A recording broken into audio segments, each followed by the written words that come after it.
अस्सलाम वालेकुम स्टूडेंट्स। मैं उम्मीद करता हूँ कि आप सब खैरियत से होंगे। तो हम पढ़ रहे थे क्योंकि गोरी की मैकेनिक्स का चैप्टर नंबर 12, उसके हमने पहले 2 क्वेश्चन सॉल्व कर लिए हैं। आज हम करेंगे क्वेश्चन नंबर 3। तो क्वेश्चन नंबर 3 है जी, a particle describes the curve r raise to power n is equal to a cos n theta plus b sin n theta under a force f to the pole. Show that f is inversely proportional to 1 over r raised to power 2n plus 3। Basically एक particle है जो describe कर रहा है जी curve को।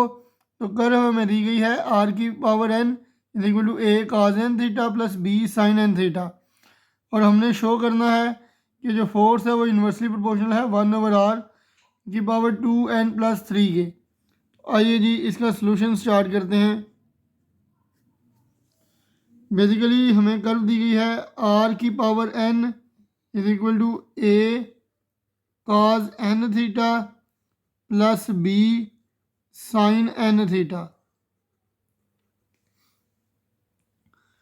हम क्या करेंगे, a को लेट कर लेंगे cos अल्फ़ा के equal, sorry a cos alpha के इक्वल। ठीक है जी, a को लेट कर लिया a cos अल्फ़ा के इक्वल, और b को लेट कर लेंगे a sin अल्फ़ा के इक्वल। तो पुट कर देंगे अबव इक्वेशन में, a की जगह लिख लेंगे a cos alpha into cos n theta, plus b की जगह लिख लेंगे a sin alpha into sin n theta. उसके बाद जी r raise to power n, दोनों में से a कॉमन आ रहा है, a कॉमन आ जाएगा तो cos alpha into cos n theta plus sin alpha into sin n theta. अब आप जानते हैं जी कि हमने क्लास 11th में एक फार्मूला पढ़ा हुआ है cos अल्फ़ा माइनस बीटा का, जो कि क्या होता है cos alpha cos beta plus sin alpha sin beta. उसके मुताबिक ये हमारे पास किसका फार्मूला बन रहा है, cos alpha minus n theta का। तो लिख लेंगे जी r की power n is equal to a into cos alpha minus n theta, या फिर n थीटा माइनस अल्फ़ा। ठीक है जी, बेशक आप n थीटा माइनस अल्फ़ा लिख लें। ठीक है, बात एक ही है, अगर आप अल्फ़ा माइनस n थीटा लिखना चाहें तब भी ठीक है, या फिर n थीटा माइनस अल्फ़ा लिखना चाहें तब भी ठीक है, कोई मसला नहीं है इसमें। उसके बाद जी 1 ओवर इसका रेसिप्रोकल अगर हम लें तो ये आ जाएगा 1 ओवर r की power n is equal to 1 over a cos n theta minus alpha. ये मैंने रेसिप्रोकल लिया है। उसके बाद रेसिप्रोकल लेने की वजह यह है कि हमने पढ़ा हुआ है 1 ओवर r जो है वो इक्वल होता है u के, तो मैंने इसको u में चेंज करना था, इसलिए इसका मैंने रेसिप्रोकल ले लिया है। तो इसको अब मैं लिख सकता हूँ 1 ओवर r की पावर n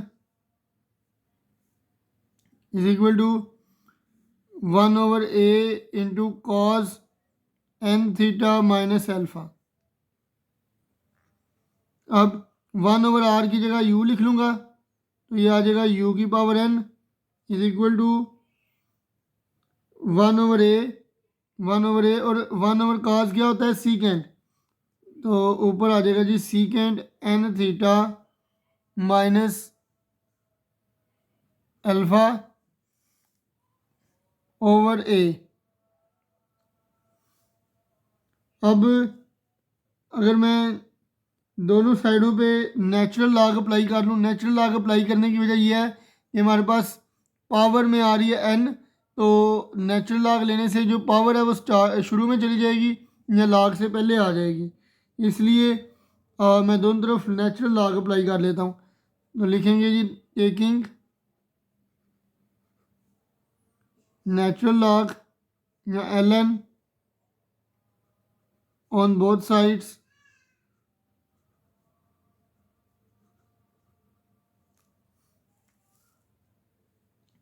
तो ये आ जाएगा ln u की power n is equal to ln of secant n theta minus alpha over a. N जो है वो लॉग से पहले आ जाएगी तो आ जाएगा n log natural log of u is equal to log जो है ये डिवाइड को माइनस में चेंज कर देते हैं ना, तो इसको लिख लेंगे ln secant n theta minus alpha minus ln a। ln a हमारे पास बेसिकली कांस्टेंट है, तो अब हम क्या करेंगे डिफ्रेंशिएट कर लेंगे u को दोनों साइडों को थीटा के लिहाज से। तो differentiate with respect to theta. अब जी n तो कांस्टेंट है, ln u का डेरिवेटिव क्या आ जाएगा 1 ओवर u और u का derivative d u over d theta is equal to ln secant का डेरिवेटिव क्या आ जाएगा 1 over secant n theta minus alpha और सीकेंट का डेरिवेटिव क्या होता है सीकेंट थीटा टेन थीटा, तो ये आ जाएगा secant n theta minus alpha into tan n theta minus alpha. और n थीटा माइनस अल्फ़ा का क्या डेरिवेटिव आ जाएगा n थीटा का डेरिवेटिव n आ जाएगा माइनस अल्फ़ा का डेरिवेटिव 0 आ जाएगा, तो n माइनस 0 यानी n आ जाएगा हमारे पास। तो ये आ जाएगा जी n over u d u over d theta is equal to secant n theta minus alpha secant n theta minus alpha से कैंसिल हो जाएगा, तो ये आ जाएगा n tan n theta minus alpha. यहाँ पर n से कैंसिल हो जाएगा, तो ये आ जाएगा 1 over u d u over d theta is equal to tan n theta minus alpha. u यहाँ पर डिवाइड हो रहा है, यहाँ पर आकर मल्टीप्लाई हो जाएगा,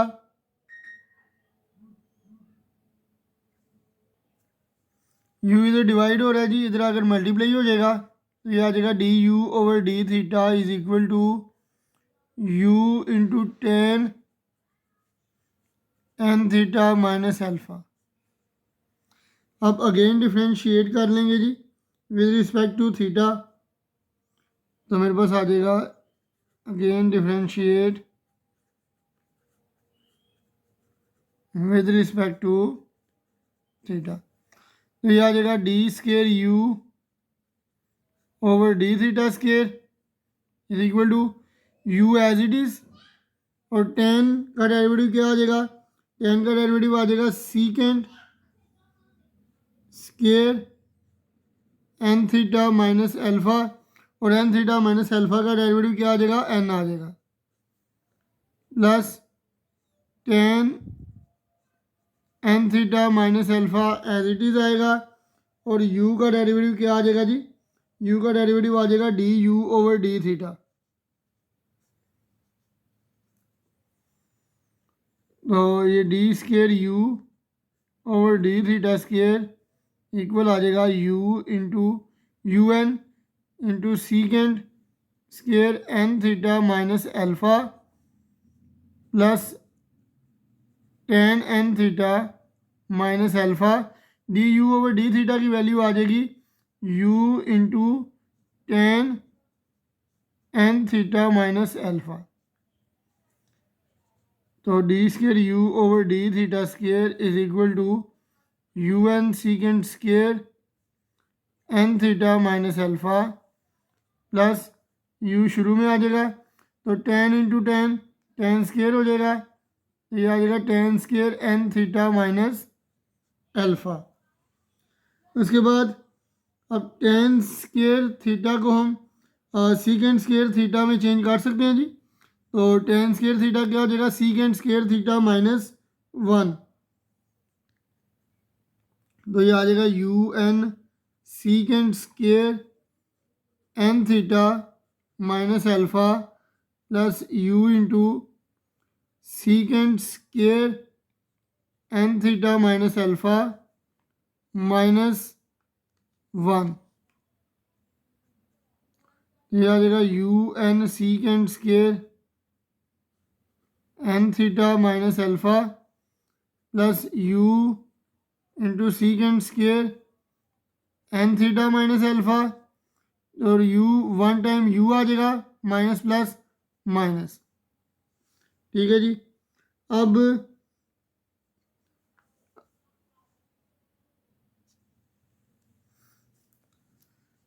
जी इन दोनों में से क्या चीज़ कॉमन आ रही है, कॉमन आ रहा है जी u secant square n theta minus alpha. तो क्या आ जाएगा बाकी n plus one minus u. अब सीकेंड थीटा की वैल्यू हमने हमारे पास मौजूद है इसी सवाल में। हमने सॉल्व किया था u की power n is equal to secant n theta minus alpha over a जब यहाँ पर इधर डिवाइड हो रहा है यहाँ पे जाकर मल्टीप्लाई हो जाएगा, तो a इंटू यू की पावर n आ जाएगी secant n theta minus alpha की वैल्यू। तो secant n theta minus alpha की जगह हम क्या यूज़ कर लेंगे, a इंटू यू की पावर n।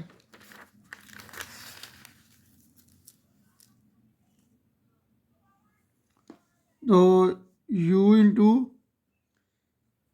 यहाँ पर लिख लें ज़रा, secant n theta minus alpha की जगह हमने यूज़ कर लिया जी a इंटू यू की power n।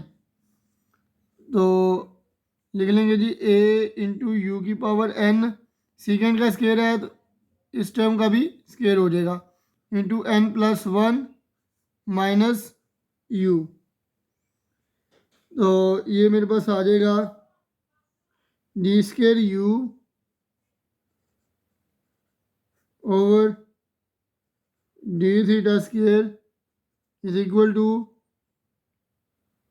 You into a square into u की power to n into n plus one minus u. तो इसको मैं फर्दर लिख सकता हूँ यू की power to n plus one into a square into n plus one minus u. अब मैं इस वैल्यू को यूज़ कर लूँगा differential equation of orbit in polar form के अंदर। तो differential equation now differential equation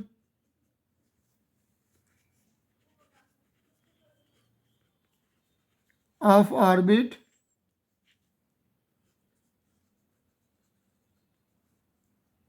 in polar form is क्या है जी हमारे पास,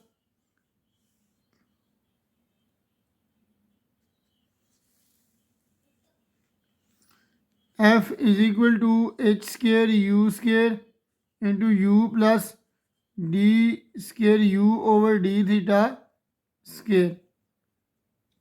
तो h square into u square u plus d square u over d theta square की वैल्यू क्या आई है हमारे पास, यू की power to n plus one into a square into n plus one minus you.